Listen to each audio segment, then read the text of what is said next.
नमस्कार दोस्तों, आज के एपिसोड का मुख्य विषय है क्या आज के दौर में ग्लोबल पीस, सस्टेनेबल डेवलपमेंट और वैल्यू बेस्ड एजुकेशन मानवता के भविष्य के लिए अनिवार्य हो चुके हैं।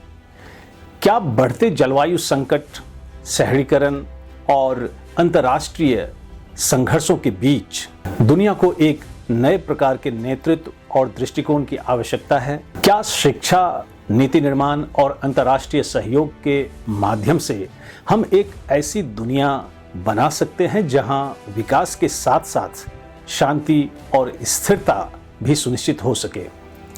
और सबसे महत्वपूर्ण प्रश्न, क्या वसुधैव कुटुंबकम की भावना वास्तव में वैश्विक शांति, वैश्विक नीति और समाज के निर्माण में मार्गदर्शक सिद्धांत बन सकती हैं? इन्हीं गंभीर और अत्यंत प्रासंगिक प्रश्नों को ध्यान में रखते हुए आज हमने लाइफ एक्सप्रेस में एक ऐसे विशिष्ट व्यक्तित्व को आमंत्रित किया है जिन्होंने शिक्षा, अंतर्राष्ट्रीय कूटनीति, सतत विकास और वैश्विक शांति के क्षेत्र में असाधारण योगदान दिया है। लेकिन इन सभी महत्वपूर्ण चर्चाओं से पहले मैं आज के हमारे विशिष्ट अतिथि, जो भले ही किसी परिचय या पहचान के मोहताज नहीं हैं, उनका एक संक्षिप्त परिचय प्रस्तुत करना चाहूंगा।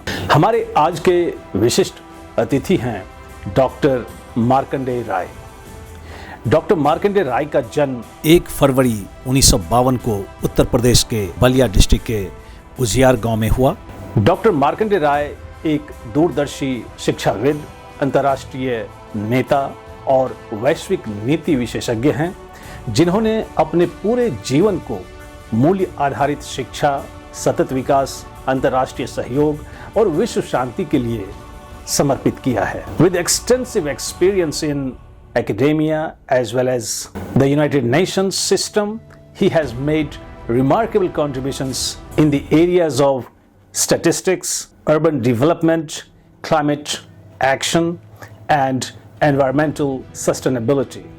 His work has influenced academic institutions, policy discussions, and international development initiatives across the world. Currently, Dr. Rai holds several prestigious and dignified leadership positions at national and international levels, such as the Chancellor of Indira Gandhi Technological and Medical Sciences University in Arunachal Pradesh, National Chancellor of the International Association of Educators for World Peace USA, Chairman एवं Managing Trustee of Global Peace Foundation India।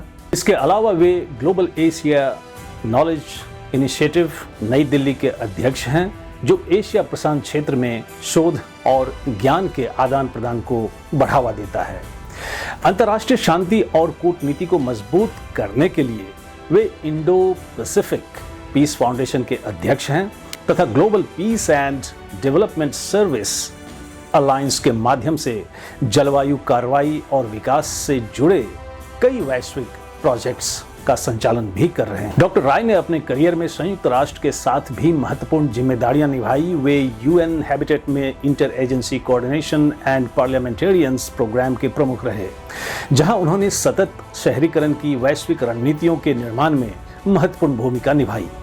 उन्होंने पटना विश्वविद्यालय, university of Nairobi और university of दार S सलाम जैसे प्रतिष्ठित संस्थानों में प्रोफेसर और शोधकर्ता के रूप में कार्य करते हुए अनेक पीएचडी और एमएससी विद्यार्थियों का मार्गदर्शन भी किया। अपने उत्कृष्ट कार्यों के लिए उन्हें अनेक राष्ट्रीय और अंतर्राष्ट्रीय सम्मान प्राप्त हुए हैं। उन्हें हिंद रत्न पुरस्कार, ambassador of peace award, life time achievement award तथा हाल ही में ग्लोबल पीस अवार्ड जैसे प्रतिष्ठित सम्मानों से सम्मानित किया गया है। वे एक प्रख्यात लेखक भी हैं और अब तक 18 से अधिक महत्वपूर्ण पुस्तकों की रचना कर चुके हैं। उनकी पुस्तकों में Vasudhaiva Kutumbakam, the way forward to global peace और peace and security in the Indo Pacific region shaping stability विशेष रूप से उल्लेखनीय है। और अब उनके जीवन, अनुभवों और विचारों को और करीब से जानने के लिए आइए हम सीधे उनसे रूबरू होते हैं। So please join me in welcoming a renowned Ambassador of Peace and Progress, one and only doctor Markandey Rai. नमस्कार सर।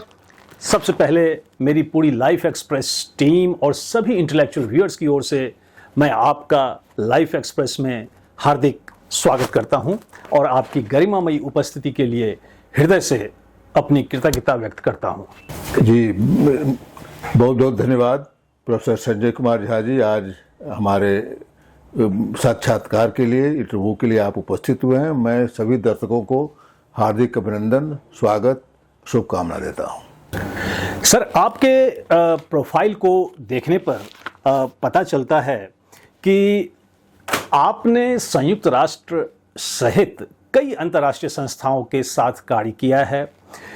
तो आज की चर्चा को शुरू करते हुए सबसे पहले हम आपसे यह जानना चाहेंगे कि आपके अनुभव के आधार पर क्या आपको लगता है कि वर्तमान वैश्विक शासन व्यवस्था, जलवायु परिवर्तन, वैश्विक असमानता और बढ़ते जियोपॉलिटिकल टेंशन्स जैसे 21वीं सदी के जटिल संकटों से निपटने के लिए पर्याप्त रूप से सक्षम हैं? यदि नहीं तो इसके किस प्रकार के स्ट्रक्चरल रिफॉर्म्स की आवश्यकता है? जी, ओवर टू यू।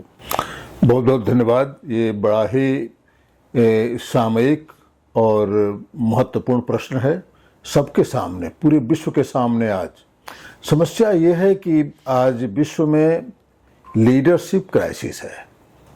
कोई ऐसा स्टेट्समैन लीडर नहीं है पूरे विश्व में जिसको कि हम लोग एक स्वर से कह सकें कि विश्व को दिशा दे सके। आज के बदलते परिवेश में जब हम विश्व को बदलने की बात कहते हैं, उसमें हमको लगता है कि सबसे महत्वपूर्ण बात है कि हम अपने को बदलें। हम बदलेंगे, समाज बदलेगा, हम बदलेंगे, देश बदलेगा, हम बदलेंगे, विश्व बदलेगा। दूसरी बात ये कि रिफॉर्म की जहाँ तक बात कही, यस, रिफॉर्म हर लेवल पर करने की ज़रूरत है। व्यक्तिगत लेवल पर, समाज के लेवल पर, देश के लेवल पर और विश्व के लेवल पर। आज लोग कह रहे हैं कि संयुक्त राष्ट्र संघ जो द्वितीय विश्व युद्ध के बाद जिसका कि प्रादुर्भाव हुआ, जिसका जन्म हुआ, इसलिए कि तीसरा विश्व युद्ध न हो। अगर माने तो इसमें जरूर संयुक्त राष्ट्र संघ सफल रहा, लेकिन जितनी युद्ध हो रहे हैं किसी विश्व युद्ध से कम खतरनाक नहीं है। आज जो या ईरान और अमेरिका का युद्ध हो, इजराइल और लेबनान का युद्ध हो, चाहे रशिया यूक्रेन का युद्ध हो, या और जगहों पर जो कि आज चाइना का प्रसारवादी विस्तारवादी नीति के चलते हर जगह टेंशन बना हुआ है। ऐसे में एक ही मंत्र ये कर सकता है, हम लोग को सुरक्षित रख सकता है कि हम लोग एक हैं, हम एक परिवार हैं। ईश्वर या जो सत्ता चलाती है वो एक है, उसको किसी नाम से पुकारें और यही हमको एक करके हमको बचा सकता है। नहीं तो हम लोगों ने पूरा जुगाड़ कर लिया है अपने को विध्वंस करने के लिए। आप जानते हैं कि मानव प्रजाति जो है मैक्सिमम 2.5 करोड़ से 3 करोड़ साल की पुरानी है। उसके पहले कोई दृष्टांत नहीं है कि इस पृथ्वी पर कोई मानव, आल्डवाई गॉर्ज की बात ले लें या इथोपिया की रिफोसाइज की बात ले लें, कहीं से भी प्रमाण ये कि 2.5 करोड़ साल पहले ही कोई आदमी 4 पैरों से 2 पैरों पर चला था। और वही पूरे विश्व में मानव का इतिहास है। अगर हम नहीं सुधरे तो अपने विध्वंस के सब साधन जुटा लिए हैं और इसको कोई रोक नहीं पाएगा अगर हम सबक न लें। जैसे डायनासोर खत्म हो गए पूरे विश्व से, एक कहते कि हेल स्टॉर्म आया या कोई बहुत बड़ा हेल आया जिसके चलते कि पूरा डायनासोर खत्म हो गए। वैसे ही आज की स्थिति में अगर हम अपने को सुधारेंगे नहीं, जो रिफॉर्म की बात आप कहें, रिफॉर्म अपने को करना है। रिफॉर्म अगर हम नहीं करेंगे, सुधारेंगे नहीं, हम अपने को प्रकृति से नहीं जोड़ेंगे। आज ये सस्टेनेबल डेवलपमेंट गोल जो चल रहा है, जो 2030 में ख़त्म हो जाएगा, लास्ट है, no one should be left behind का जो नारा है, उस पर हम लोग नहीं चलेंगे, सबको साथ, सबका विकास, सबका विश्वास लेकर के, तो हमको लगता है कि मानव इंस्टिंक्ट हो जाएगा इस पृथ्वी से, क्योंकि हमने सब पूरे साधन की कमी नहीं है। एक एटम बम, एक न्यूक्लियर बम, एक हाइड्रोजन बम पर्याप्त है दुनिया को विध्वंस करने के लिए। कभी भी स्केलेट हो सकता है। आज जो परिस्थिति बनी हुई है हरमुज स्टेट की बंद होने की या ईरान और अमेरिका के वार की, कभी भी इसे एस्केलेट हो सकती हैं। ऐसी स्थिति में हमको लगता है कि हमको खुद सोचना पड़ेगा, सेल्फ सर्चिंग करनी पड़ेगी। और जो स्पिरिचुअल क्राइसिस की बात कहें ना, लीडरशिप क्राइसिस स्पिरिचुअल क्राइसिस भी है। हम अपने को ये मानते नहीं हैं कि हम कौन हैं, सर्च ही नहीं करते हैं। आज हम AI के फेरे में पड़े हुए हैं। AI जहाँ की मशीनों को हम शक्ति दे रहे हैं, हम तो कहते हैं इसके आगे भारत को जाना चाहिए, लीड लेना चाहिए और पूरे विश्व को मार्गदर्शन करना चाहिए। स्पिरिचुअल इंटेलिजेंस क्या है, ये सिलिकन सूत्रा क्या है, ऋषि मुनि ने कौन सा ज्ञान प्रयोग करते थे पूरे विश्व को चलाने के लिए, विश्व को के बारे में नॉलेज करके लिए। ऐसी स्थिति में जब international ecological and environment decade चल रहा है, इसमें हम नदियों को, अपने जल के स्रोतों को कैसे संबंधन करें। लोग कहते हैं कि Bharat, India is running out of water, हम कहते हैं water is running out of India. जो आज स्थिति में दिल्ली की, बॉम्बे की, जो उत्तराखंड की, हिमाचल की स्थिति है, हम इस पानी से जो जल प्रसार और विस्तार हुआ है उसको हम कहते हैं आपदा। आपदा नहीं है, हर साल हम जानते हैं कि आएगा। इस पानी को कैसे रोक सकें, हम समुद्र में जाने से पहले कैसे रोक सकें। तो India is not running out of water, water is running out of India. इसको रोकना हमारे लिए काम है। जल ही जीवन है, बिना जल के हो नहीं सकता। प्रकृति के साथ हम तालमेल बैठा के चले। आज हम प्रकृति से दुश्मनी कर बैठे हैं। हम कई हजार टन प्लास्टिक समुद्र में भेजते हैं, कचरा फेंकते हैं, नदियों को जिसको माँ करते हैं उनको हमने गंदा कर दिया। जहाँ पानी पीने की कमी इसलिए हो रही है कि हमने जो पीने की जो स्रोत है स्वीट वाटर, उसको हमने गंदा कर दिया। ऐसी स्थिति में हम खुद बदलें, अपने खुद सेल्फ सोल सर्चिंग करें। अपने आत्मविश्लेषण से इन समस्याओं का हल मिल जाएगा। हम कौन हैं, क्या हैं, लाइफ का उद्देश्य क्या है, कैसे हम पेड़ पौधे, पक्षी, जीव जंतु सबके साथ इकोलॉजी में रह सकें, सबके साथ एक हार्मोनियस कंपैशनेट बने। हम कंपैशन खत्म होता जा रहा है। हम लोग करुणा की बात करते हैं, पीस की बात आपने चर्चा की। पीस तब तक नहीं होगा जब तक कि हम ये मानेंगे कि आप हमसे डिफरेंट हैं। जब हम सोचेंगे कि हमको आप बिलोंग करते हैं, वी आर वन फैमिली, तो फैमिली में कभी कंपटीशन नहीं होता है, कॉम्प्लीमेंट्स होता है। तो पूरा विश्व एक कॉम्प्लीमेंट्स में जब जिएगा तो विश्व में शांति आएगी। और उस समय हम लोग एक सुख से, अच्छा जो प्रकृति ने हमको सब कुछ दिया है सुख से आराम से रहने के लिए, हम लोग लालची हो गए हैं, हम लोग ग्रीडी हो गए हैं। इसलिए ये जितने भी प्राकृतिक संपदा हैं वो कम पड़ती जा रहे हैं। हम लोग दोहन कर रहे हैं। भारत माँ को हम कहते हैं कि माता भूमि पुत्रो हम पृथिव्या, माता भूमि हमारी माता है, लेकिन उस माता का क्या ट्रीटमेंट करते हैं आप सब जानते हैं। वैसी स्थिति में हमको लगता है कि दूसरों पर जिम्मेवारी थोपने से बेहतर है कि हम सब अपनी जिम्मेवारी लें। हम खुद जब जिम्मेवार बनेंगे पूरा विश्व जिम्मेवार बनेगा। पेड़ लगाएं, माँ के नाम पर ही लगाएं, एक पेड़ जरूर लगाएं। अगर हम ऑक्सीजन ले रहे हैं तो प्रकृति में हमारी जिम्मेवारी बनती है कि उतना ऑक्सीजन जरूर क्रिएट करें। माँ के नाम एक पेड़ लगाएं। सांसें हो रही कम, आओ पेड़ लगाएं हम। धन्यवाद। बहुत ही अच्छा आपने कहा कि आज परिवार में कंपटीशन नहीं, कॉम्प्लीमेंट या कोऑपरेशन की आवश्यकता है। बहुत सुंदर। तो हम आगे बढ़ते हैं अगले प्रश्न की ओर, जो वसुधैव कुटुंबकम को लेकर है। आप अक्सर वसुधैव कुटुंबकम की अवधारणा पर जोर देते हैं, जिसका अर्थ है कि पूरा विश्व एक परिवार है। आज के विभाजित और प्रतिस्पर्धी वैश्विक राजनीतिक वातावरण में इस प्राचीन भारतीय दर्शन को व्यावहारिक अंतर्राष्ट्रीय नीतियों और कूटनीतिक ढांचों में किस प्रकार लागू किया जा सकता है? थोड़ा इस पे कुछ कहें। जी। बहुत ही अद्भुत प्रश्न है, अब मेरे दिल को छू दिया ये। 2023 में जब भारत G20 का प्रेसिडेंट बना और भारत में बहुत सफल समिट हुआ, पहली बार G20 के समिट में एक कंसेंसस डॉक्यूमेंट अप्रूव हुआ। उसके पहले कभी कंसेंसस सर्वसम्मति से कोई डॉक्यूमेंट नहीं होता था। और उसका मेन शीर्षक था Vasudhaiva Kutumbakam, one earth, one family, one future. One earth सब लोग जानते हैं, they can be plan A, plan B, but there can be planet A and planet B. There is only one planet. One family, one future. हम लोग एक हैं और एक ही हम लोग का भविष्य भी है। वैसी स्थिति में जब वो रिपोर्ट आया तो मुझे लगा कि आखिर इतने दिनों की चर्चा जो महाउपनिषद से, हितोपदेश से आती जा रही है, उदार चरिता नाम तो वसुधैव कुटुंबकम, ये क्यों नहीं हो रहा है? तो मुझे लगा कि अगर पानी पानी पानी 1000 बार कहे तो हमारी प्यास नहीं बुझेगी। प्यास बुझेगी तब जब एक गिलास पानी हमको दे दीजिएगा। वैसी स्थिति में हमको लगा कि वसुधैव कुटुंबकम की रटने से, कि उदार चरिता नाम तो वसुधैव कुटुंबकम, उसके पहले वाली लाइन है अयम निजम परोवेति गणना लघु चेतसाम, कि मेरा है ये तेरा है, ये तो छोटे बुद्धि वाले करते हैं जिनकी बुद्धि बंद है। उदार चरिता नाम तो वसुधैव कुटुंबकम, बड़े ब्रॉडर जो दिल वाले हैं उनके तो पूरा विश्व एक परिवार है। तो उदार चरित्र तो बनना पड़ेगा ना। हम लोग तो संकीर्ण हो सकते हैं, हम लोग नैरो माइंड हो सकते हैं, हो गए हैं कि हम लोगों के तो इंडिविजुअलिस्टिक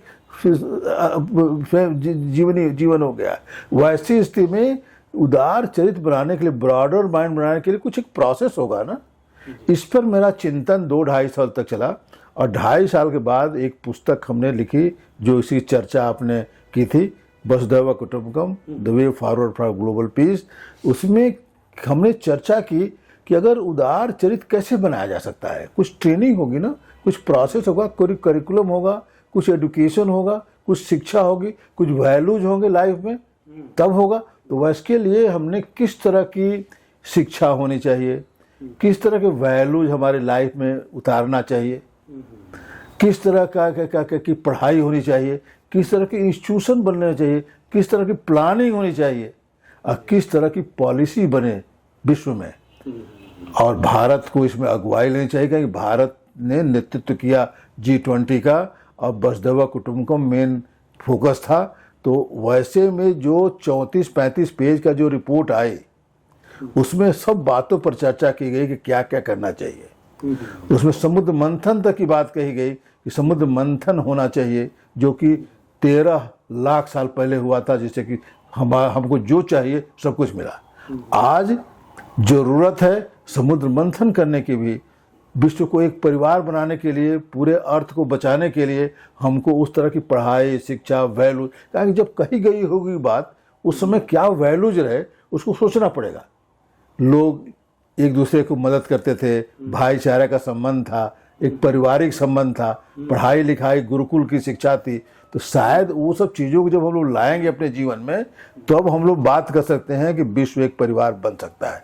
अदरवाइज आपने बिल्कुल सही कहा कि हम लोग इतने विभाजित हैं, इतने हम लोग पोलराइज्ड हैं, इतने हम लोग संकीर्ण हो चुके हैं कि हमारे अलावा कुछ दिखाई नहीं देता है। पूरा परिवार में भी माँ बाप देखते हैं कि सीनियर सिटीजन होम हर जगह मशरूम कर रहे हैं, हर जगह बनते जा रहे हैं। इंडिया में, दिल्ली में, बड़े शहरों में हर कोने पर एक सीनियर सिटीजन होम है। लोग वहाँ माँ बाप को रख दे रहे हैं वहाँ पर। आज बूढ़ा आदमी हर जगह दहशत में जी रहा है, वेट कर रहा है कि कब हमारा परमिट आता, ऊपर चले जाते हैं। वैसी स्थिति में हम कैसे इसको बचा सके, कैसे इमोशनल कनेक्शन दे सके, इसके लिए हमको लगता है कंपैशन, जो कि एक्शन विथ इमोशन होता है। कंपैशन, यूनिवर्सल कंपैशन की बात करनी चाहिए और उस पर पढ़ाई होनी चाहिए, उस पर एजुकेशन इंस्टीट्यूशन बनने चाहिए, उस पर विश्वविद्यालय बनना चाहिए कि यूनिवर्सल कंपैशन, जो कि बुद्धिज्म, जैनिज्म और हिंदुइज्म का बैकबोन है, रीढ़ की हड्डी है। सबसे बड़ा मजबूत जो तंत्र हमारा है, जो मंत्र है, जो शिक्षा है, जो ज्ञान है, वो यूनिवर्सल कंपैशन का है। जहाँ हम कहते हैं सर्वे भवन्तु सुखिनः, उसमें केवल मानव समुदाय के लिए सुखिनः की बात नहीं कही गई, केवल जीव जंतु, पेड़ पक्षी, चिड़िया, पशु, सबके लिए सुखिनः की बात कही है। सर्वे सन्तु निरामया सर्वे भद्राणि पश्यन्तु माँ कश्चित् दुख भाग्, किसी को दुख ना हो, इस तरह की जहाँ कल्पना की गई हो, जहाँ शांति पाठ की बात की गई हो। तो जहाँ शांति तब होगी जब हम शांत होंगे पृथ्वी के साथ, पानी के साथ, पेड़ पौधों के साथ, जीव जंतुओं के साथ। जब प्रेम से रहेंगे, शांति की बात करेंगे, तभी शांति हो सकती है। ऐसा नहीं कि हम हिंसक बने रहें, पर हत्या करते रहें और हम कहें कि नहीं शांति हो जाएगी। तो वसुधैव कुटुंबकम तब होगा जब सबको हम अपना परिवार मानना शुरू कर दें, अपने से शुरू करें। और उसके लिए बहुत जरूरी है तीन बातों का जो कि हमेशा उल्लेख करते हैं कि देना सीख जाए, तो उसमें आपको वसुधैव कुटुंबकम का थोड़ी सी झलक मिलने लगेगी। प्यार करना सीख जाए और सेवा करना सीख जाए। अगर तीन शब्दों को अपने जीवन में उतार लेंगे तो कल से ये विश्व एक परिवार बन जाएगा। लेना तो सबको अच्छा लगता है, देना सब लोग सीख जाए, देना सीख जाए। प्यार करना, अनकंडीशनल लव, सबसे प्यार करना सीख जाए और उसके बाद सेवा करना सीख जाए। ये तीन जो इस भारत के स्पिरिचुअलिटी में मंत्र बताए गए हैं बहुत से ऋषि मुनियों के द्वारा भी, गिव, लव एंड सर्विस, ये स्पिरिचुअलिटी के सोपान कुछ हाईएस्ट लेवल तक चढ़ने के लिए सीढ़ियां हैं। आज विश्व को एक परिवार बनाना है तो हम लोगों को तीनों पर अमल करना चाहिए। धर्म ग्रंथों को पढ़े अच्छी बात है, लेकिन हम कम से कम अपने जीवन में इन तीन शब्दों को अपने चरितार्थ करें। आज से आप इस स्पिरिट के लेवल पर एकता कहाँ से आएगी? शरीर से तो हम लोग अलग हैं, लेकिन आत्मा के लेवल पर हम लोग एक हैं। जो हम लोगों को बताया जाता है कि आत्मा उसी परमात्मा का अंश है। छंदोदय उपनिषद कहता है त्वत्वम असि, मैं वही हूँ जो वो है, उसी के हम अंश हैं। और इसीलिए शंकराचार्य का अहम ब्रह्मास्मि सोऽहम्, मैं ब्रह्म बन सकता हूँ। बुद्ध भी हमारे जैसे आदमी थे, आखिर उनको हम लोगों ने भगवान का अवतार मान लिया। महावीर आदमी थे। तो हम लोगों के यहाँ तो हमने देखा है कि जो भी आदमी अच्छा काम करेगा, अच्छा इंसान बन जाएगा, अच्छा ह्यूमन बीइंग बन जाएगा, बहुत अच्छी क्वालिटी जुड़ जाएगी। तो 12 कला 16 कला की जब बात करते हैं, जिसमें वो आ जाएगी भगवान बन जाएगा। और वो पूरे विश्व का पालन पोषण करता है, किसी को डिस्क्रिमिनेट नहीं करता है। सूरज की रोशनी अच्छे बुरे सब पर पड़ती है, किसी को डिस्क्रिमिनेट नहीं करती है। नदी पानी किसी को रोकती नहीं, कौन पिए कौन नहीं पिए। वैसे ही जब आप समता भाव में आ जाएंगे तो विश्व एक परिवार बन जाएगा। जी धन्यवाद। Very thoughtful of you, sir. Moving further, I shall draw your attention to rapid urbanization, as you know, is transforming societies around the world. लेकिन एक बड़ी विडंबना है कि इस बढ़ते शहरीकरण के एवज में आज पर्यावरणीय दबाव और सामाजिक असमानता भी बढ़ रही है।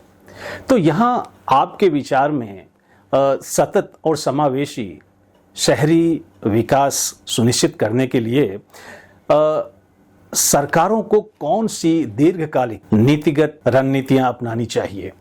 जी, कि विश्व के दो तीन जो ग्लोबल ट्रेंड हैं उसमें सस्टेनेबल अर्बनाइजेशन भी एक ट्रेंड है।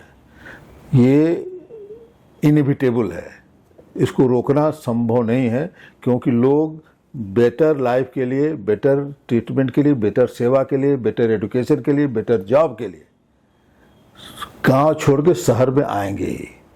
वैसे में सरकार की जिम्मेवारी बनती है।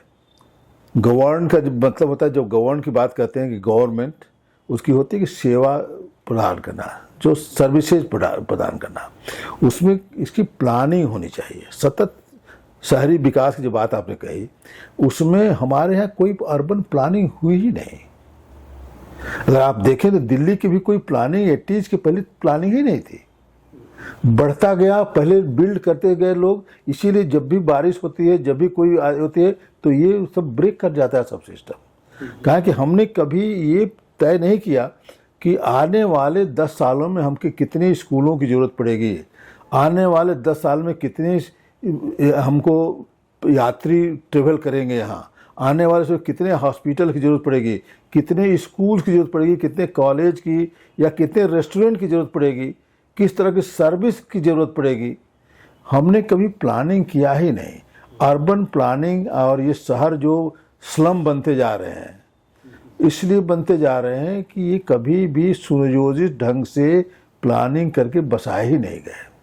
वैसे में सरकार की जिम्मेवारी होती है कि ये जो सतत शहरी विकास हो रहा है उसमें कुछ मानक का प्रयोग करके और प्लान ढंग से बसा है, जिसमें कि ये विश्व ने प्रूव कर दिया कि जिस शहर की आर्थिक और सामाजिक माने प्रगति हुई उसमें इंफ्रास्ट्रक्चर का बहुत बड़ा योगदान रहा, जिसमें road, footpath, recreation centre, common areas, ये सब होना बहुत जरूरी है। स्कूल कॉलेज का होना बहुत जरूरी है।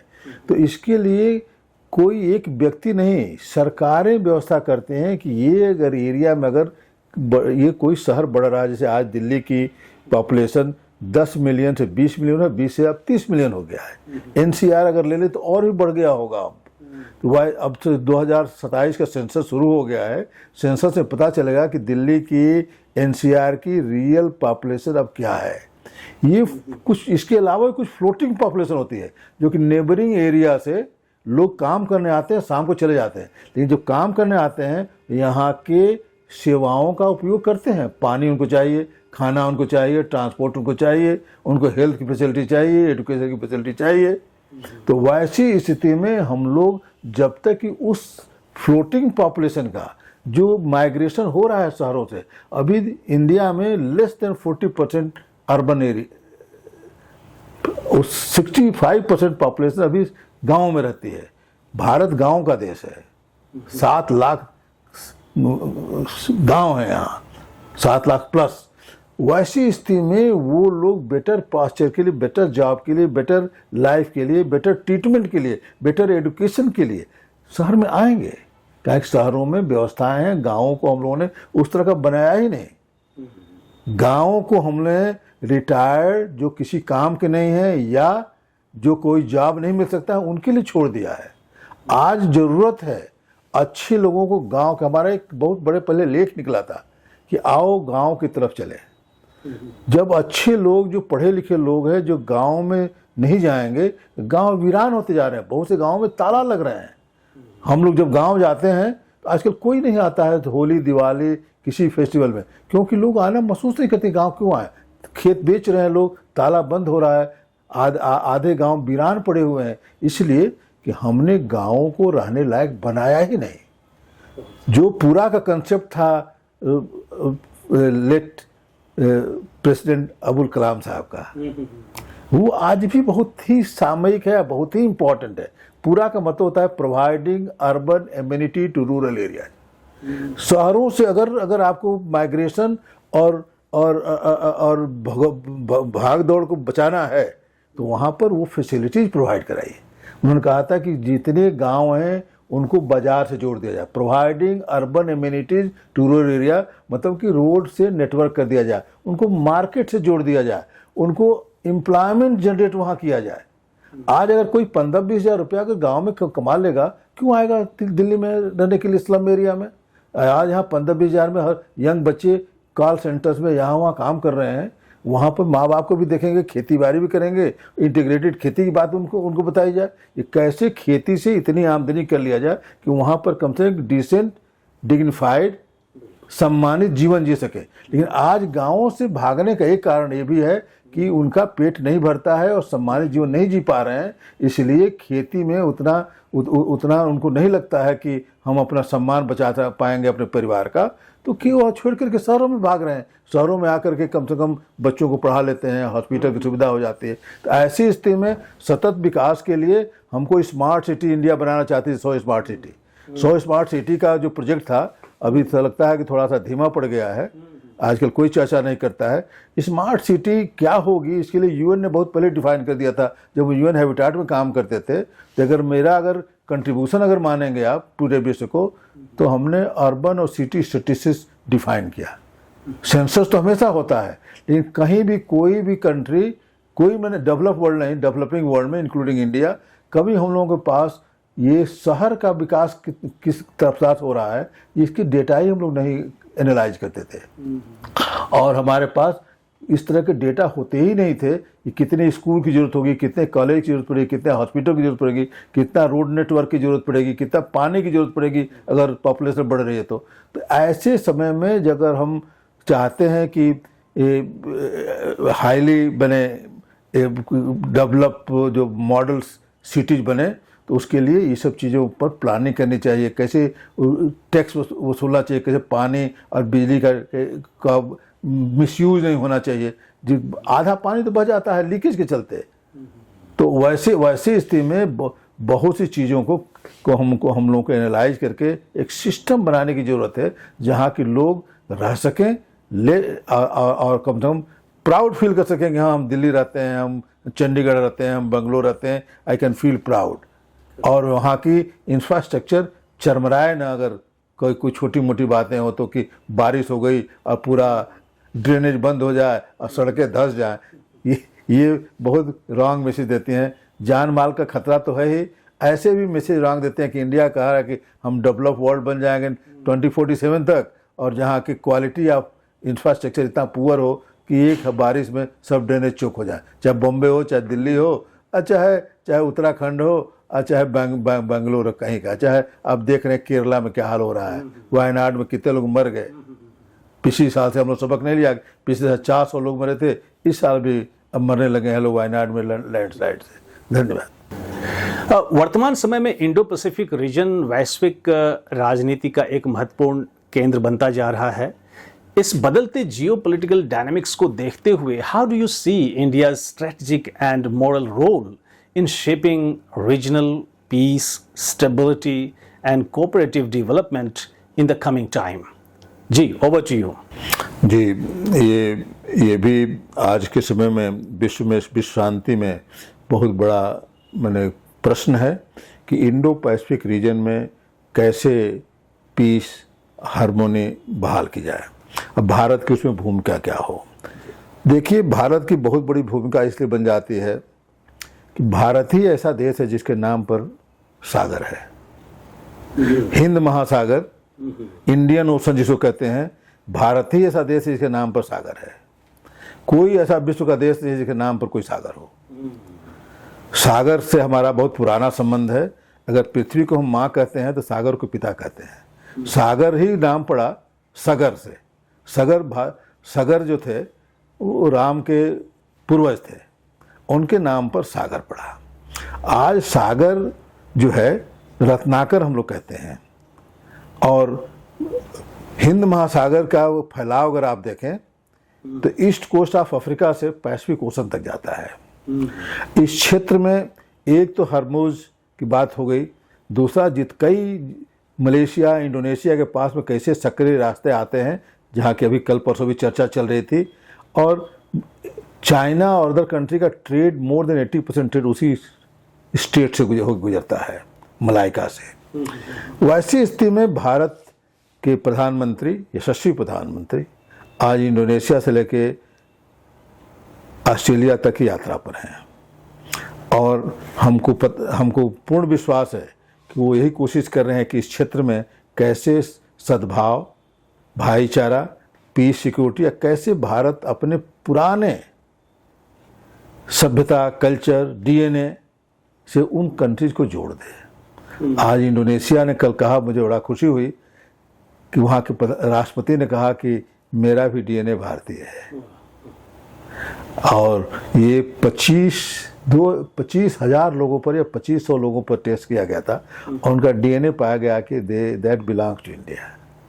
तो ये सब चीज़ें जोड़ेगी। बुद्धिस्ट सर्किट जो है, जो जापान तक चला जाता है, चाइना होते हुए, कोरिया होते हुए, और इंडो पैसिफिक रीजन का ही ये पार्ट है।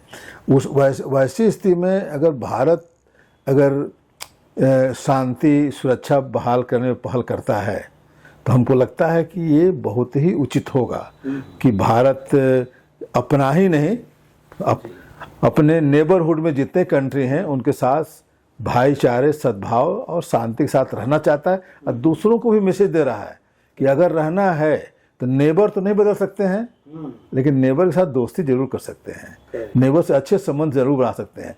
और चाइना और बड़े बड़े जो कंट्री हैं जो कि प्रसारवादी, फैलाववादी, विस्तारवादी नीति में विश्वास करते हैं, उनको कहेंगे कि भाई जियो और जीने दो, अपने भी रहो और दूसरे को भी सम्मान से रहने दो।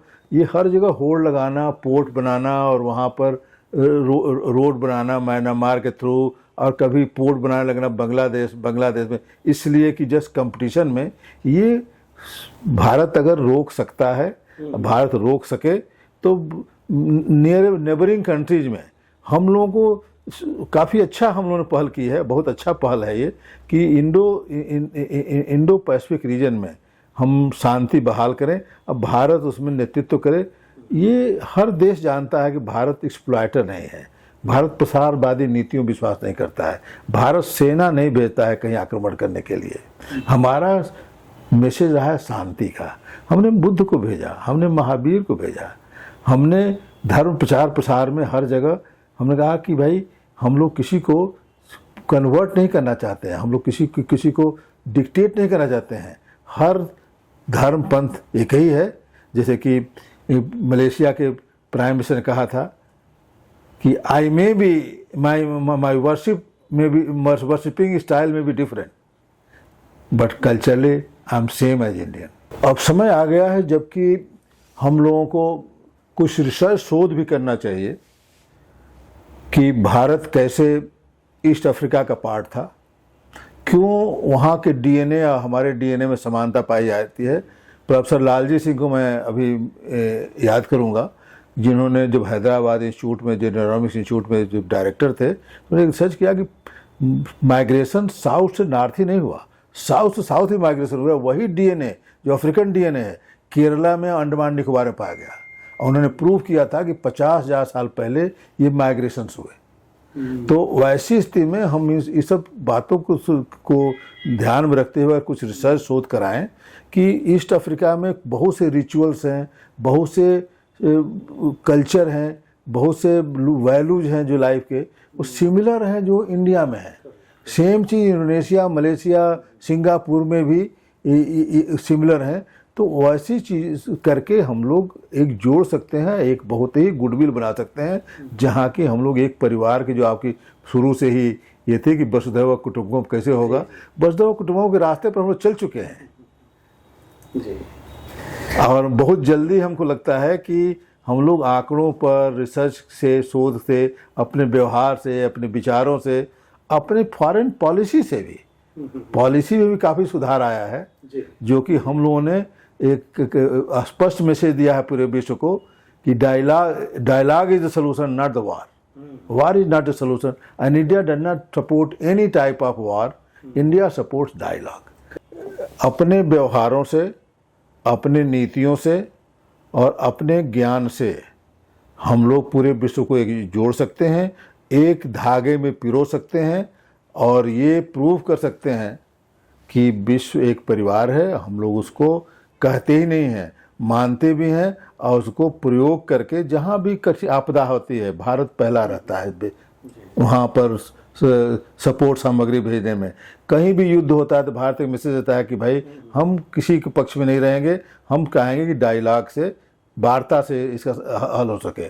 हम लोग हर देश में हमारे प्रधानमंत्री जाते हैं, हमको लगता है कि आज समय आ गया है कि विश्वविद्यालयों को, एकेडमिक इंस्टीट्यूशंस को, रिसर्च इंस्टीट्यूट्स को कुछ शोध करना चाहिए, कुछ प्रोजेक्ट चलाना चाहिए, कैसे प्रूव कर सके कि उनकी भाषा में जो शब्द हैं, जो आपने कुछ दिन पहले कराया था कॉन्फ्रेंस, वैसे होनी चाहिए। दूसरी भाषाओं की शब्दों की उत्पत्ति हुई कैसे, और हुई तो कैसे रिलेटेड है, लैटिन से, संस्कृत से कैसे उनके रिलेशन है, और उन शब्दों को जोड़ करके हम देखेंगे कि बहुत से कंट्री में जो शब्द चल रहे हैं, चाहे वो ईस्ट यूरोप के कंट्री हो, अफ्रीका कंट्री हो, लैटिन अमेरिका कंट्री हो, उद्भव संस्कृत से हुआ है। और वो मानते हैं, वो समझते हैं, लेकिन किसी जोड़ने की कोशिश नहीं किया है।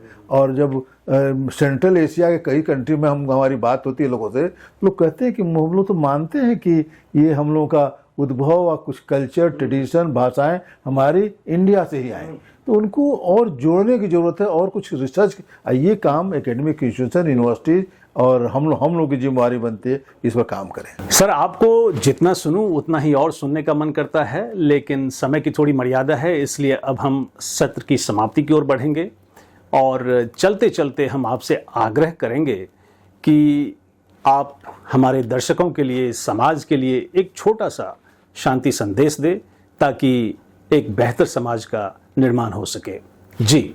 सर्वे भवन्तु सुखिनः, सर्वे सन्तु निरामयाः, सर्वे भद्राणि पश्यन्तु, माँ कश्चित् दुःख भावेत्। विश्व में सब लोग सुखी हों, सब लोग निरोग हों, सब लोग अच्छे दिखें और किसी को कोई कष्ट तकलीफ न हो, यही हमारी कामना रहती है। ऐसी को चरितार्थ करने के लिए जो कुछ भी करना पड़े हम लोगों को करना चाहिए, उसी पर हमारा जीवन चलता है। Sir, we are immensely grateful to you for your scholarly presence with us today.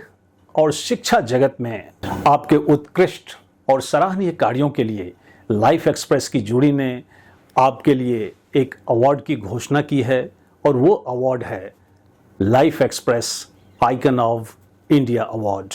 और आपके इस उपलब्धि पर मैं आपको अपने इंटेलेक्चुअल व्यूअर्स की ओर से ढेरों बधाई देता हूं। Heartiest congratulations. God willing we shall meet again in some other academic forum. Thank you for connecting with us today. Thank you. Thank you so much. Thank you, sir. Thank you, Professor Jha, for giving me this opportunity to speak and express my views for the viewers, and it is my pleasure and honor. Thank you. LXP Icon of India Award is proudly presented to Dr. Markandeya Rai for his exemplary contributions to world peace and sustainable development on 1st August 2026.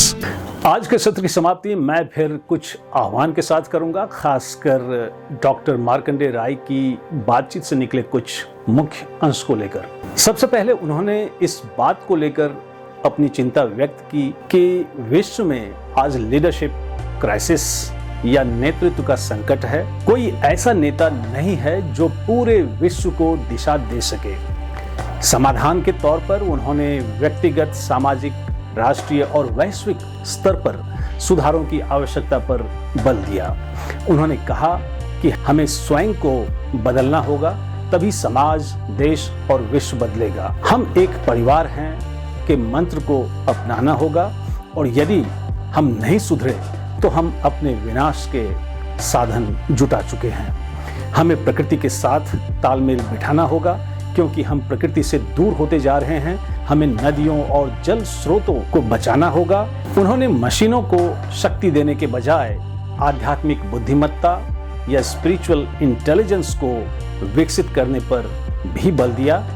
इस दिशा में हमें लालच को त्यागना होगा और प्राकृतिक संसाधनों का दोहन रोकना होगा। वसुधैव कुटुंबकम की अवधारणा को लागू करने के लिए हमें उदार चरित्र बनना होगा। इसके लिए शिक्षा, मूल्य और नीतियों में बदलाव की आवश्यकता है। उन्होंने बढ़ते तीव्र शहरीकरण के कारण पर्यावरणीय दबाव और सामाजिक असमानताओं को लेकर भी अपनी चिंताएं व्यक्त की। 2023 में भारत की G20 अध्यक्षता के दौरान one earth, one family, one future का नारा दिया गया। उसके लिए सरकारों को दीर्घकालिक नीतिगत रणनीतियां अपनानी चाहिए, जिसमें शहरी नियोजन, बुनियादी ढांचों का विकास और ग्रामीण क्षेत्रों में सुविधाओं का प्रावधान शामिल हो, ताकि शहरों की ओर पलायन कम हो सके। इंडो पैसिफिक क्षेत्र में शांति और स्थिरता बनाए रखने में भारत की महत्वपूर्ण भूमिका है। भारत को संवाद और शांति के माध्यम से इस क्षेत्र में नेतृत्व करना चाहिए, क्योंकि भारत विस्तारवादी नीतियों में विश्वास नहीं करता है।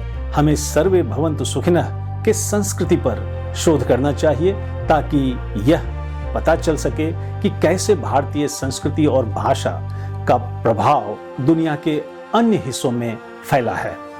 यह हमें एक दूसरे से जुड़ने और विश्व एक परिवार है की भावना को मजबूत करने में मदद करेगा। With those deliberations of Dr. Markandeya Rai, we close this episode और मिलते हैं अगले एपिसोड में समाज के एक और रोल मॉडल के साथ। Till then, enjoy your time meaningfully और हाँ, अपना और अपनों का भी ख्याल रखें। जय हिंद।